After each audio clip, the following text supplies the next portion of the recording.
Olá, sejam bem-vindos a mais um episódio da websérie Taylor Talks, do programa Tailor Made da TROs. O Tailor Made é um programa que busca trazer proximidade, transparência e parceria entre a TROs e seus clientes.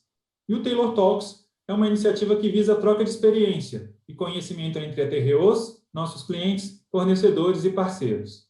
Eu sou Gustavo Bragantini, diretor comercial, marketing e logística da TROs, e o nosso convidado de hoje é o Evandro Bussi, presidente da Única, União das Indústrias de Cana-de-Açúcar.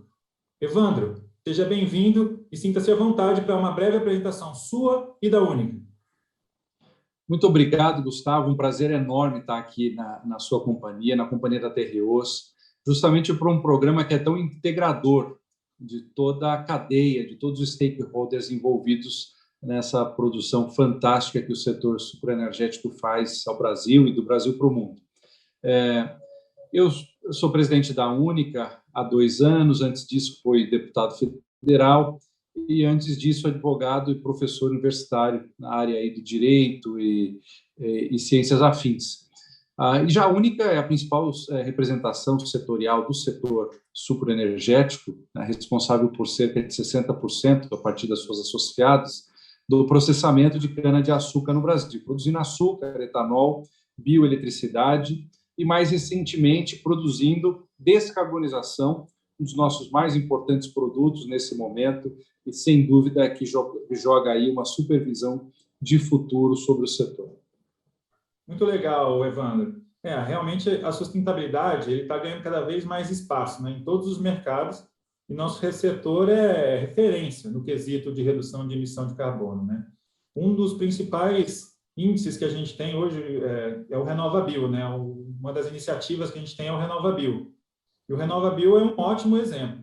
Como é que você vê hoje as empresas no Brasil e até mesmo internacionais poderiam participar mais desse mercado de carbono e o papel do RenovaBio nisso? Bom, eu começaria dizendo que a grande virtude do setor sucroenergético, que vem sendo pensada nas últimas décadas e, de maneira especial, nos últimos 5 ou 6 anos, depois de vencido o desafio da sustentabilidade, ou seja, o setor, como todos os setores da economia global, viram-se desafiados a se tornarem sustentáveis. O setor sucroenergético cumpriu passo a passo essa missão nas últimas décadas, acabando com a queima da palha da cana, dando uma destinação inteligente e de economia circular à vinhaça, e a utilização da água em patamares absolutamente inferiores do que se fazia no passado, a reativação pelo replantio de vegetação nativa, ou seja, poderia passar o dia falando sobre N ações de altíssimo nível de sustentabilidade que nas últimas décadas veio guiando o setor. E eu diria que a gente tem já praticamente essa missão cumprida, no sentido de ser um setor sustentável. O RenovaBio abre uma nova página, abre um novo capítulo nessa história. Mais do que um negócio sustentável, é tratar a sustentabilidade como um negócio, a indústria da sustentabilidade, que vai ser, sem dúvida, o carro-chefe do processo empreendedor do século XXI. E, nesse ponto, o RenovaBio entra. O RenovaBio entra mostrando que o setor é um dos principais agentes de redução de emissão de carbono, um dos maiores agentes da descarbonização no mundo. E o RenovaBio começa a quantificar esse processo. Eu pego qual é a intensidade de carbono da gasolina, por exemplo, no nosso caso do etanol, ou seja, quanto que eu preciso emitir de carbono para gerar uma determinada quantidade de energia a partir da gasolina. E quanto eu preciso emitir com o etanol para gerar a mesma energia. E aí você leva um susto, porque o etanol emite mais de 90% menos carbono para gerar a mesma energia que a gasolina, por exemplo, gera. E a gente passou a quantificar isso, quantificar de verdade, ou seja, olhando na lavoura, quanto que eu tenho de emissão de carbono, quanto que a cana é capaz de capturar do carbono que está na atmosfera, como que isso acontece no processo industrial, como isso acontece no nosso processo de logística, até mesmo o consumo no veículo, como que o carbono está nesse processo. E aí a gente chega a uma conta final de em cada usina, num processo guiado por mercado e, consequentemente, por eficiência, quanto de etanol eu preciso para reduzir uma tonelada de carbono. E cada vez que eu faço isso, o produtor de biocombustível tem o direito de emitir um CBIO, um certificado de biocombustível, um certificado de descarbonização, que é o famoso crédito de carbono, mas tecnicamente a gente chama de crédito de descarbonização, o que equivale a 1 tonelada de CO2 equivalente a menos evitada na atmosfera. E esse título é negociável, primeiro com as distribuidoras a quem a Política Nacional de Biocombustíveis, o RenovaBio, deu a incumbência de fazer o processo de descarbonização na prática, mas também a todos os players que queiram reduzir emissões e que queiram neutralizar as suas emissões, além daquilo que eles já estão fazendo por melhoria de processos produtivos de baixo carbono. Hoje, o que a gente vê é uma demanda enorme por esses créditos. A Europa precifica em valores super relevantes, os Estados Unidos, especialmente na Califórnia, também. O programa ganhou corpo depois de aprovada a lei em 2017, de um processo de regulamentação superior a 2 anos. O programa entrou em jogo ano passado e nós conseguimos, já via bolsa, via mercado, evitar e contabilizar aí cerca de quase 15 milhões de toneladas de carbono, um número super relevante. E o que a gente hoje, o nosso trabalho hoje é justamente o seguinte: fazer com que essas empresas, organizações, pessoas que queiram neutralizar as suas emissões possam enxergar no CBIO um caminho para isso.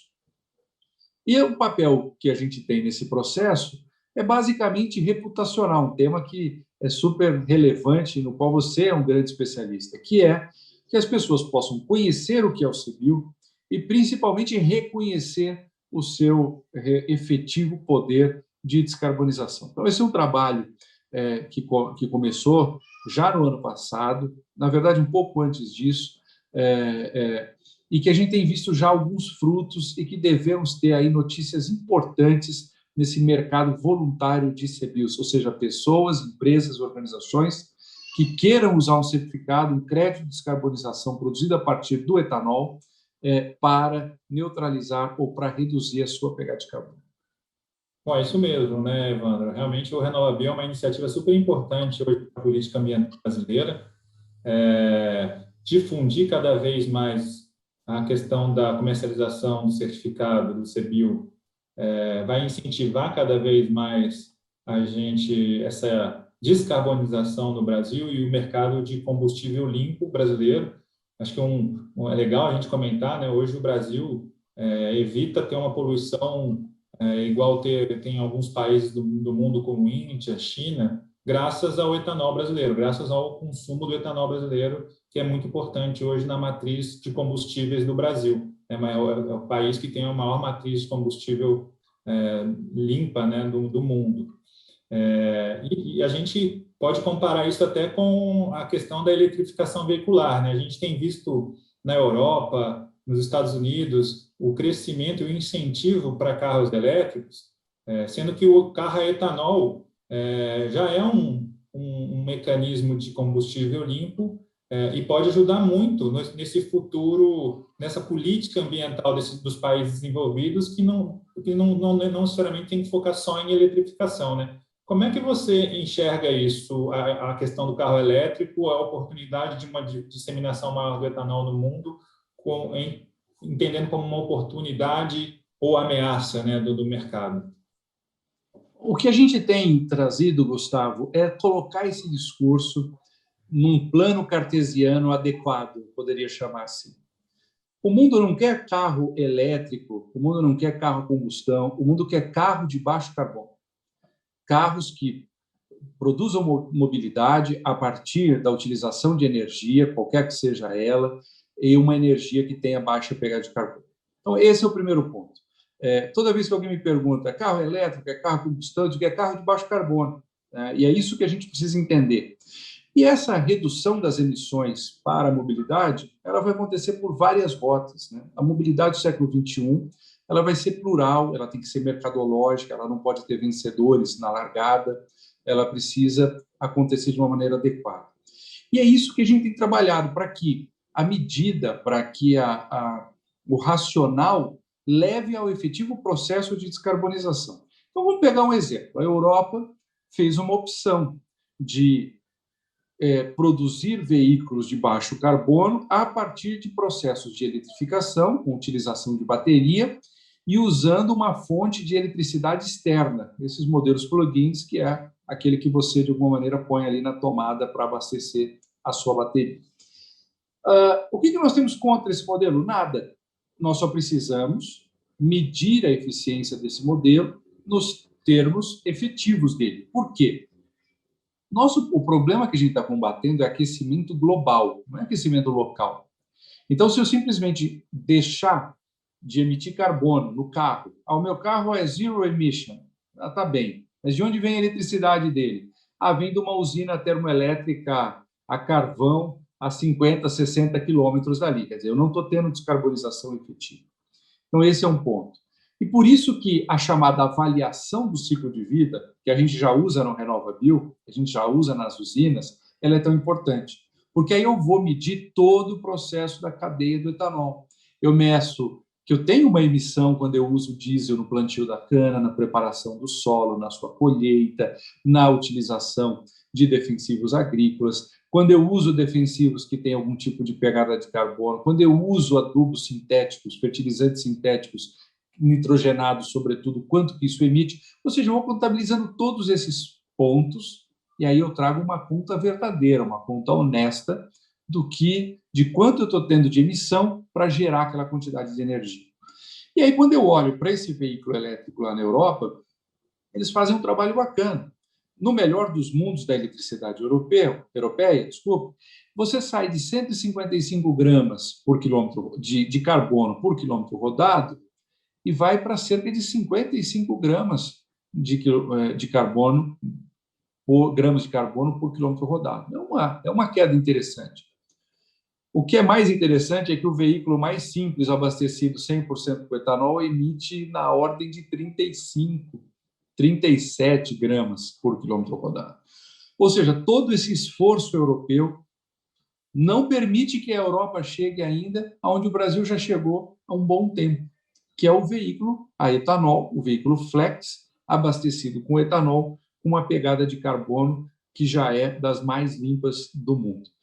Porém, isso não deve nos colocar numa posição de conforto, numa zona de conforto. E o que a indústria está trabalhando é para que a gente vá além.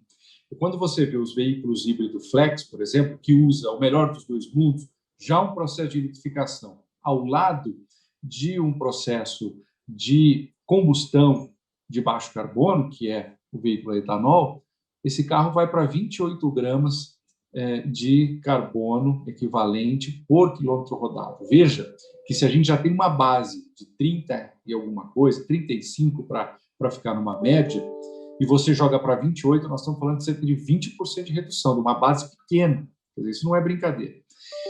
Quando a gente vai para um passo mais ainda de médio prazo, que é a chamada célula combustível, ou seja, eu abasteço o carro com etanol, normalmente, um reformador captura os átomos de hidrogênio que estão ali naquela molécula de etanol, ou seja, cada molécula de etanol tem 6 átomos de hidrogênio, ou seja, tem muito hidrogênio no etanol, muita energia no etanol.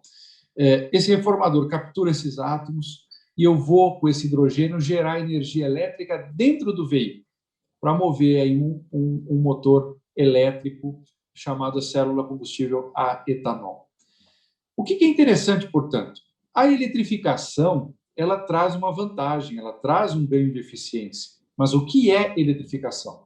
Eletrificação é você pôr um motor elétrico para mover, para mexer a roda do veículo. Agora, como é que eu vou gerar essa energia elétrica? É outra conversa. É por meio de processos híbridos, ainda com motores a combustão, com combustíveis com baixa intensidade de carbono, como é o caso do etanol, é por meio da utilização do etanol como uma pilha, como uma bateria com altíssima densidade energética. 1 litro de etanol tem 10, 15 vezes mais energia do que 1 litro de bateria. Vamos colocar de uma maneira muito simples, né? A densidade energética, o quanto o etanol carrega consigo de energia é impressionante. Então, ele vai poder ser uma fonte muito importante para a eletrificação dos veículos. mas não trazendo energia elétrica de fora. E qual que é a vantagem disso? Quando eu tenho que trazer energia elétrica de fora, eu tenho que alterar a infraestrutura do país. Para você ter uma ideia, para a gente acabar com o sistema de combustível líquido, como a gente conhece hoje, indo para recarga rápida de baterias, o custo ficaria entre 220 e 300 bilhões de dólares. Ou seja, independente do câmbio, um pouco mais para lá, um pouco mais para cá, a gente está falando de cerca de mais de R$ 1 trilhão. Quer dizer, o país que gasta uma energia enorme política para aprovar uma reforma da Previdência, para economizar 800, 900 bilhões em 10 anos, gastaria agora mais de 1 trilhão para alterar de maneira estrutural sua rede de abastecimento? Quer dizer, uma pergunta importante para ser feita. Ah, mas olha, estão lançando um corredor aqui, um corredor ali. Excelente, como eu disse, vai ser plural, vai ter espaço para todas as rotas, mas como uma decisão estruturante para o país é uma outra conversa. E é por isso que a gente entende que vai ter espaço para essas rotas, mas haverá ainda um espaço para o motor a combustão com combustíveis de baixa intensidade de carbono, com baixa pegada de carbono, como é o caso do etanol. E a gente a Terreosa é um dos exemplos da perseguição de reduzir a pegada de carbono mesmo do etanol, com produção de biogás, com mais geração de energia elétrica, ou seja, melhor aproveitamento do nosso grid energético dentro de uma usina. E, ao lado disso, a gente vai ser uma oportunidade para uma parte importante do mundo que não vai conseguir seguir, por exemplo, o modelo europeu. Né? Existe aí mais de 1/3 do mundo que a gente hoje mapeou não teria interesse, não tem apetite para esse modelo que está na Europa, que vai ter a sua importância lá, pode ter a sua participação e deve ter sua importância no Brasil também. O nosso setor, como você sabe, é muito orientado a mercado e a gente não quer aí ganhadores da largada. Né? Então, eu vejo como uma enorme oportunidade o que a gente tem chamado de bioeletrificação, a utilização de motores elétricos associado à alta densidade energética do etanol e à sua baixa pegada de carbono. Oi, Evandro, realmente essa sua observação a respeito da bioeletricidade é super importante, né? Hoje, a matriz energética brasileira ela é limpa, né? A bioeletricidade, a energia gerada por biomassa, através das usinas e da sucroenergética energética, já é a segunda principal fonte de energia brasileira, a principal é hidrelétrica, que é limpa também, e a gente tem muito a ensinar aí para o mundo essa oportunidade de como gerar energia limpa, né, e ser sustentável com a utilização da bioeletricidade. Evandro, eu queria te agradecer a participação, foi muito legal a nossa conversa. Eu acho que é super importante essa troca, né, de conhecimento com os nossos clientes, com os nossos parceiros, principalmente quando a gente fala de uma questão que está muito hoje no radar, né, que é a sustentabilidade, e que nós, né, do setor sucroenergético, e a Única como nossa representante, temos um papel fundamental nesse negócio. Então, ter você aqui com as suas palavras é super importante, eu acho muito bacana. Fique à vontade aí para fazer as suas considerações finais. Gustavo, o prazer é todo meu de estar aqui, sobretudo na sua companhia, na companhia da Terreos, essa companhia e essa cooperativa que traz uma experiência global, traz um processo cooperativo muito interessante das suas origens francesas, mas que soube construir um processo de adaptação e levou o cooperativismo, levou esse associativismo, levou essa relação com as bases comunitárias a esse calor tropical brasileiro. Então, a gente vê claramente todo o trabalho e toda a integração que vocês podem e conseguem construir nas suas bases, nas comunidades, o reconhecimento que as comunidades... A Terreosa é, sem dúvida, um exemplo de que nós temos que pensar globalmente, mas agir localmente. Vocês são isso, uma grande empresa global, mas com um altíssimo nível de responsabilidade local. Parabéns. Obrigado, Evandro. Realmente é super relevante a gente tocar sobre esse assunto e trazer o papel da nosso setor, né, o setor sucroenergético, na matriz de responsabilidade ambiental brasileira, e que é fundamental a gente dividir com os nossos parceiros, clientes, colaboradores esse conhecimento. Então, a gente finaliza aqui mais um episódio do Taylor Talks. Todos os episódios do Taylor Talks estão disponíveis nas nossas plataformas, das redes sociais da TREOS, LinkedIn, YouTube e no site da TREOS. Espero que vocês tenham gostado e acessem as nossas plataformas para assistirem todos os nossos conteúdos. Muito obrigado e até a próxima.